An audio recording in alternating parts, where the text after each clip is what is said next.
এক পেড় মা কি নাম এই বিশেষ কর্মসূচির অঙ্গ হিসাবে ২০ নম্বর ওয়ার্ডের কর্পোরেটর রত্না দত্ত লক্ষ্মীবারে এক বৃক্ষরোপণ কর্মসূচির আয়োজন করেন। এই উদ্যোগে প্রায় ২০০টি চারাগাছ বিভিন্ন স্থানে রোপণ করা হয় এবং কিছু চারাগাছ পথচারীদের হাতে তুলে দিয়ে পরিবেশ রক্ষার সক্রিয় অংশগ্রহণের আহ্বান জানানো হয়। কর্পোরেটর রত্না দত্ত জানান, এই কর্মসূচির মূল উদ্দেশ্য শুধু গাছ লাগানো নয়, মানুষকে পরিবেশের প্রতি আরো সচেতন করে তোলা।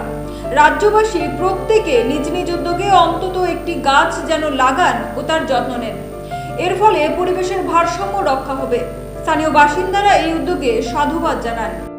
আজকে আমাদের একদম যশস্বী প্রধানমন্ত্রীর নির্দেশ অনুসারে আমরা এক পেড় মাকে নাম সেই অঙ্গ হিসাবে আমরা আজকে ২০ নম্বর ওয়ার্ডের পক্ষ থেকে আটবদ্দলি ২০ নম্বর ওয়ার্ডের পক্ষ থেকে আমরা গাছ লাগাচ্ছি।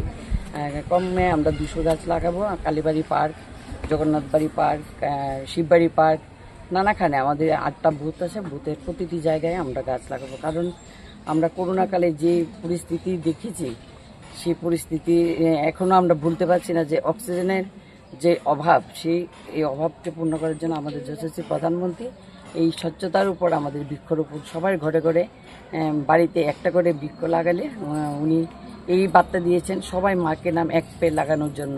তাই আজকে সেই কর্মসূচি অনুসারে আমরা গাছ লাগাচ্ছি, বৃক্ষরোপণ করছি।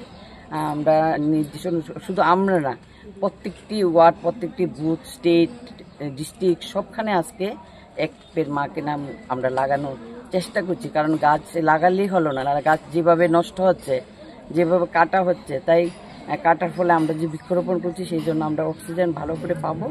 তাই আমরা বৃক্ষরোপণ করছি। আজকে আমাদের এখানে আমাদের সব মহিলারা আছে আমার ওয়ার্ডে, তারাও এসছে।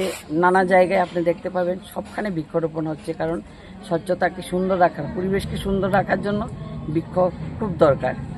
তাই আজকে আমরা বৃক্ষরোপণের মাধ্যমে আমাদের যশস্বী প্রধানমন্ত্রীকে সম্মান জানানোর চেষ্টা করছি।